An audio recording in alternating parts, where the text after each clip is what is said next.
Senanglah kalian dengan membaca Al-Quran, gemarlah kalian membaca Al-Quran, karena sesungguhnya Al-Quran akan datang di hari kiamat nanti memberikan syafaat bagi para pecinta-pecinta Al-Quran.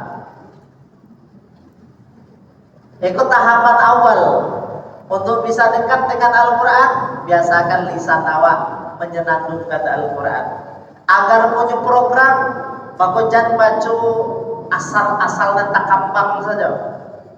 Soalnya mengaji itu kan rancak saja, sore maju baca kan rancak. Dibuka Al-Quran, mana tak buka, dibaca kan rancak saja, tidak ada masalah. Tetapi kalau kita atur secara berkesinambungan dari awal dalam bentuk tadabusan, itu lebih utama. Kenapa? Karena setiap huruf ada fadilah, setiap surat ada kelebihannya. Kalau kita baca dari awal sampai akhir, maka kita akan mendapatkan seluruh keutamaan-keutamaan yang tersirat dalam setiap huruf, yang tersimpan pada setiap surat dalam Al-Quran. Jangan pantang-pantang Yasin tu hatinya Quran, dikisi aja Yasin tiap hari. Yang lain tak baca. Al-Muluk tak baca. Surat As-Sajadah tak baca. Surat Ali Imran tak baca. Al-Baqarah tak baca. Padahal Al-Quran surat-surat yang lain juga punya fadilah, punya keutamaan tersendiri. Kalau wak melazimkan membaca Yasin tiap malam bagus, karena disuruh ada Nabi. Maqara Yasin fi lailatin asbaha maghfuran lahu. Barang siapa yang membaca surah Yasin di waktu malam, di pagi hari dia telah mendapatkan seluruh dosanya diampuni oleh Allah. Dalam tafsir Ibnu Katsir dijelaskan, tidaklah seseorang membaca Al-Quran ketika mendapatkan urusan yang sulit, melainkan kesulitan itu akan dimudahkan oleh Allah. Ada waktu menghadapi kesulitan, baca surah Yasin. Ada waktu menghadapi kesulitan, baca surah Yasin. Karena tidaklah dibacakan Yasin dalam urusan yang sulit, melainkan akan Allah mudahkan urusan tersebut. Maka baca surah Yasin bagus. Yang ingin melazimkan tiap pagi bagus, tiap malam bagus, tetapi jangan sampai kita tinggalkan keutamaan dari surah-surah yang lain. Maka kami anjurkan agar kita mengkhatamkan dengan cara bertadabbur. Itu jalan yang pertama. Bagaimana kita jadikan Al-Quran sebagai pembimbing dalam kehidupan awak? Senangkan awak untuk membaca. Jangan sampai Al-Quran di rumah hanya pajangan saja. Al-Quran hanya dibuka 1 bulan Ramadan, 2 kalau ada kamalangan. Salapiah dari dan 2 Al-Quran dilipik serancak-rancak di dalam lemari. Tak seperti itu. Tetapi bagaimana kita baca Al-Quran?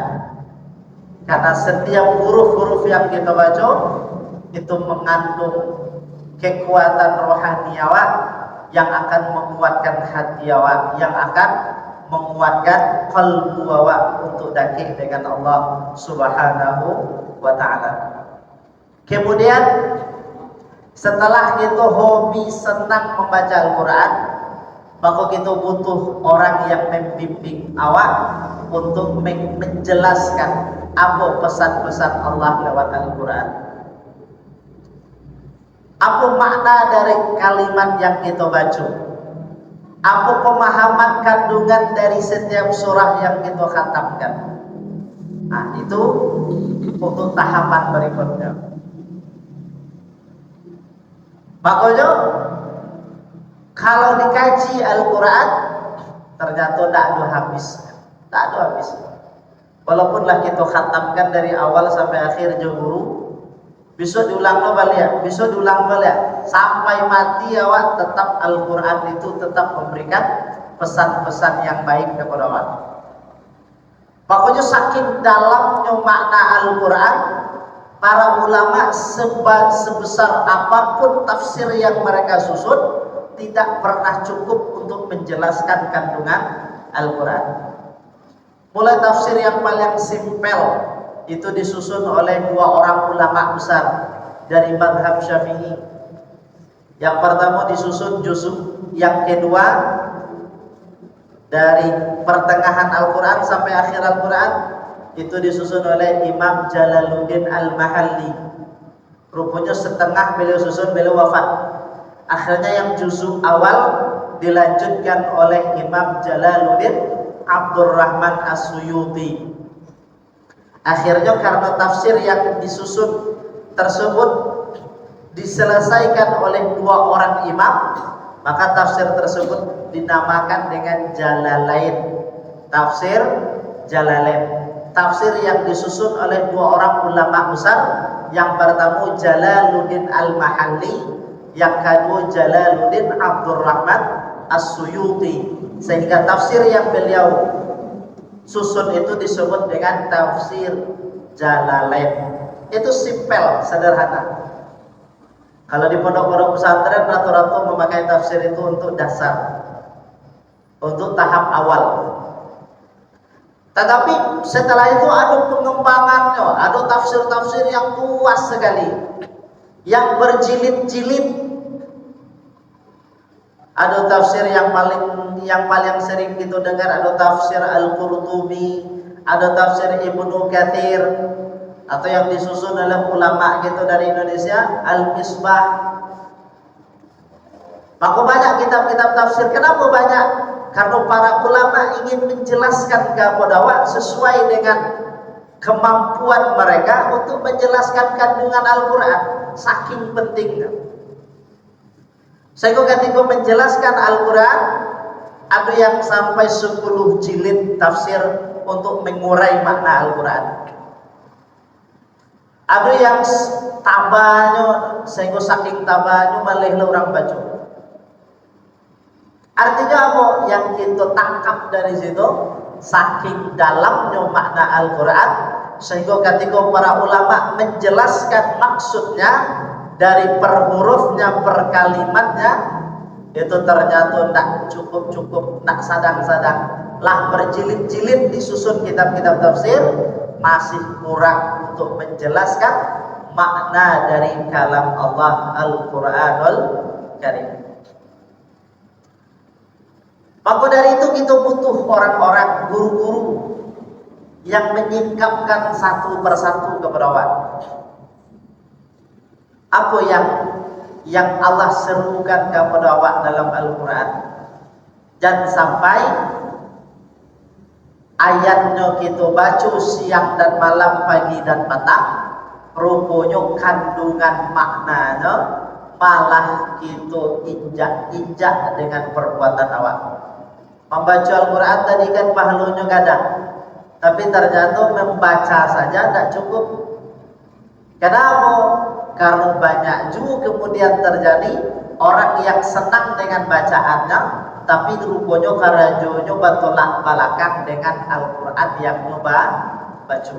Contoh, Al-Quran melarang jangan suku mencari kekurangan saudara kalian. Rupanya hobinya siang malam pagi petang, itu mana hobinya? Nampak kawan tu nampak ada di kekurangannya, bukan kelebihannya, bukan kebaikannya yang dicari, tapi malah keburukan. Al-Quran melarang jangan sampai kalian bergibah, jangan sampai kalian memakan daging saudara kalian. Ayatnya dibaca, tetapi terkadang tidak menutup kemungkinan ternyata yang dilakukan bertolak belakang dengan Al-Quran yang dibaca. Makanya penting kita faham. Kalaupun tak kita fahami secara keseluruhan, minimal kandungan. Satyo ada wirid, dibacakan ayat, dibacakan kandungannya. Dibacakan ayat, dibacakan kandungan. Satyo ada majelis, ada pesan-pesan melalui ayat-ayat Al-Quran yang dibacakan oleh para ulama, para guru dakwah. Dengan itulah itu sedikit demi sedikit mendapatkan mutiara-mutiara dari Al-Quran. Maka dari ayat yang kita bacakan tadi itu terkhusus mana? Ayat yang kita bacakan tadi surah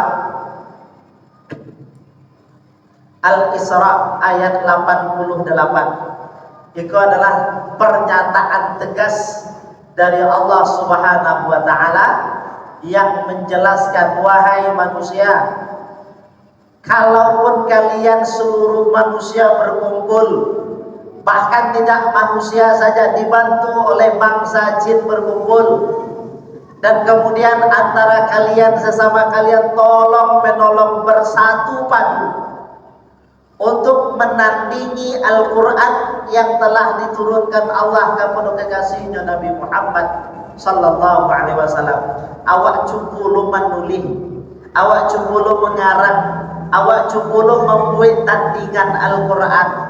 Berkumpul seluruh manusia dari ajam ke Arab, bahkan bukan manusia saja sekaligus dengan bangsa jin, tetapi kata Allah, la ya'tuna bimithli, kalian tidak akan mampu. Dan kata lo ada kalian, walau kana ba'duhum li ba'din zahira, walaupun kalian saling bantu membantu, saling tolong menolong, bersatu padu untuk membuat tandingan Al-Quran, kalian tidak akan mampu.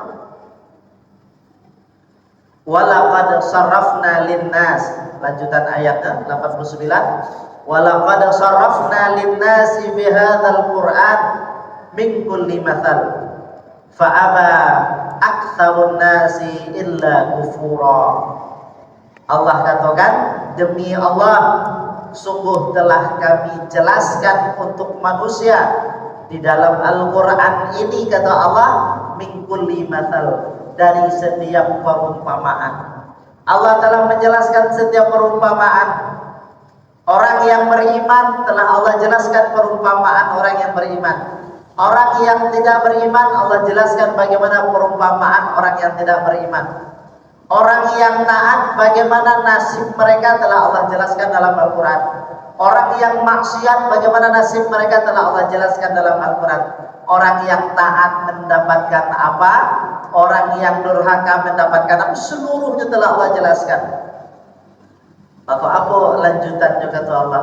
Setelah Allah jelaskan di dalam Al-Quran setiap perumpamaan, setiap perilaku, setiap tindakan telah Allah ceritakan, Allah nyatakan di dalam Al-Quran.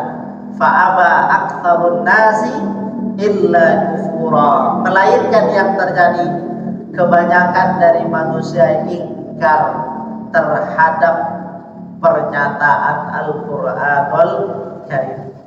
Berarti ingkar di situ bukan ingkar dengan lisan. Kalau ingkar dengan lisan kafir.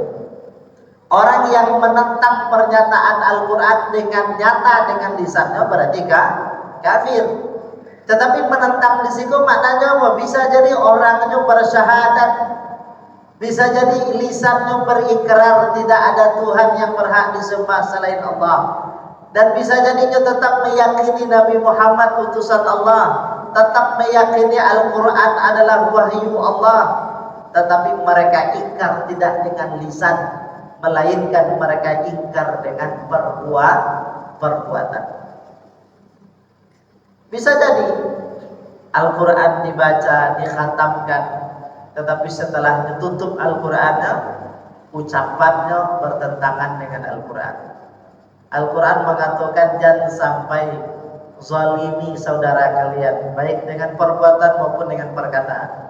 Rupanya perkataannya malah suku menyakiti anak kawan. Al-Quran mengatakan jangan sampai tangan awak membuat kerusakan di muka bumi, karena seluruh kerusakan itu terjadi diakibatkan oleh perbuatan tingkah laku daripada manusia. Ternyata manusia bisa jadi ayatnya dibaca, tetapi ketika keluar tangannya melakukan kerusakan, kakinya melakukan kerusakan. Kalau zaman kini jari jemarinya melakukan kerusakan, adu domba, saling fitnah, saling menjelekkan, saling antara satu menjatuhkan yang lain, terjadilah sesuatu yang persis dilarang oleh Al-Quran, dan itulah yang menjadi hobinya.